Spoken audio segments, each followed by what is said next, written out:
I'm a convicted felon, so what do I know about business or intelligent growth?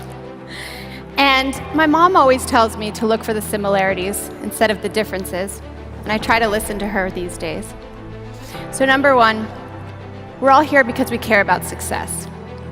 And this is a story about a 23-year-old kid that built an elite international multi-million-dollar brand with no sales force, no CRM software, no marketing, and no experience. Number two, this is a story about failure. And everyone in their life fails. We all fall down. And how do we get back up? How do we refuse to stay down? And if neither of those things resonate with you, well, it's an entertaining story. So I grew up, I was born ahead of the game. I was born to two parents who cared deeply about raising successful and ambitious children, and kind. And it was all going perfectly. I was an only child until my brothers were born. And they ruined everything. And one of them's in the audience right now, actually. And it wasn't just that they were born. These were tiny, evil, superhuman prodigies. Jordan came out of the womb like basically playing chess and doing advanced calculus. He went on to be a Harvard-educated cardiothoracic surgeon. And Jeremy came out of the womb basically an athlete prodigy. I mean, this kid is a two-time Olympian, six-time world champion who casually went from the Turin Olympics to the NFL Combine and got drafted 5th round to the Philadelphia Eagles. Yeah. And I didn't have these prodigy skill set out of the womb. I didn't know who or what I should be, so I tried to do what they were doing. I became a serious student, and I started competing in skiing. And it was all going well until I turned 12, and I was diagnosed with severe scoliosis. And I had to go in for emergency surgery, and the surgery was 6 hours, and they fused my top 11 vertebrae together and affixed the whole thing with 2 titanium rods. And the doctor said, "Kiddo, I think your ski career's over." But I was 12 years old and in the habit of not listening to adults ever. And so within a year, I was back on the slopes. At 19, I made the US ski team. At 20, I was 3rd overall in North America. And I qualified to ski in the Olympic qualifier. The visibility was really low that day, and the race officials put little pieces of pine bough on the course to show depth. I'd skied over these pieces of pine bough 1,000 times. But this time, one of them wedged itself perfectly in between my boot and my binding, and my ski pre-released 20 feet in the air, and I fell directly on my metal spine. And that was the ball game. The day started out with Olympic dreams and it ended in retirement. And I was heartbroken. What would you do? I ran away. I ran to LA. I wanted to be warm, I wanted to be far away from the ski world, and I wanted to be far away from my family. And my parents didn't support this little escape route, and so I had to get a job almost immediately.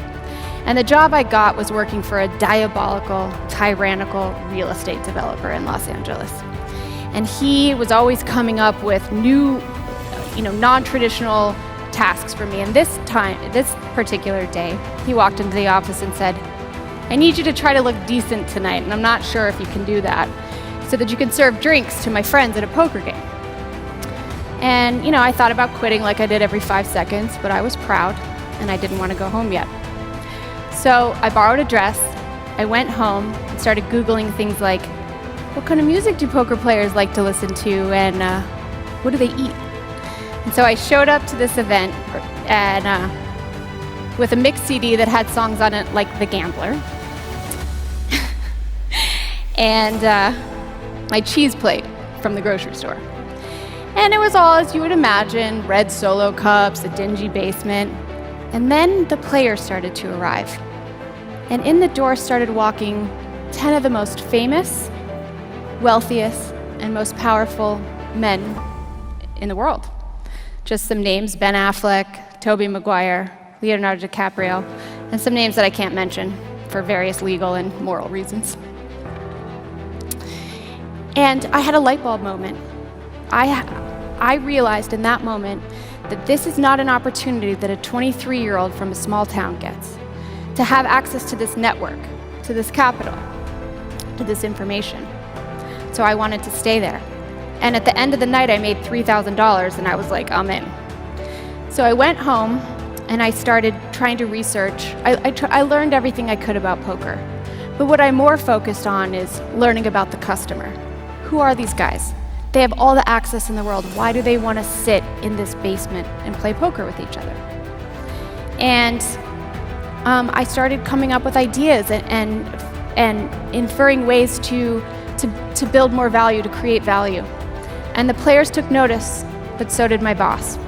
And he started to feel threatened, and he called me one day and said, send me all the accounting, send me the list, you're done running the game and you have to come back to working for me at the office. But there was no way I could go back to being his errand girl, to being his punching bag. But I also saw something I couldn't unsee. I was starting to realize that I was actually good at, and that I had this entrepreneurial mind. I saw how I could turn this game into a business for myself, to a brand. And so I did something that was risky, and I was certainly not a favorite. I went up against the Billionaire Boys Club, asked them to forego one of their own, and allow me to run these games. And somehow it worked. To this day, I'm still not sure how. And so the game was mine. And so now I was free to implement these ideas that I had to build this brand, to make a business. And the first thing I did was I raised the stakes from 10 to 50,000. This increased the mythology, the adrenaline, because what I had realized about these guys, about this client, is that they could go anywhere, they could buy anything, and what they wanted was experiences. They wanted a transformational experience. They wanted to walk in this room and feel like James Bond. And so I built on that. I moved the game out of the basement at the Viper Room to the penthouse at the Four Seasons.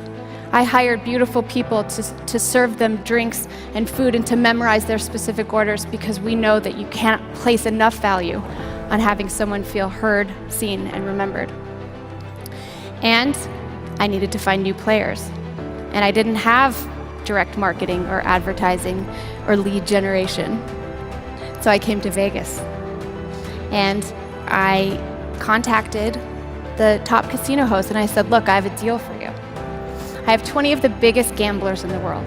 I'll bring them to Vegas, we'll do a game in the villa, and they'll come down to the floor and they'll lose millions of dollars. But what I need is I need leads. I need new clients. I need names and numbers of people in the area that will play this big. And I got most of my big players like that. And so I was the owner, the operator of this game, and it became one of the biggest high-stakes poker games in the world. Certainly one of the most infamous.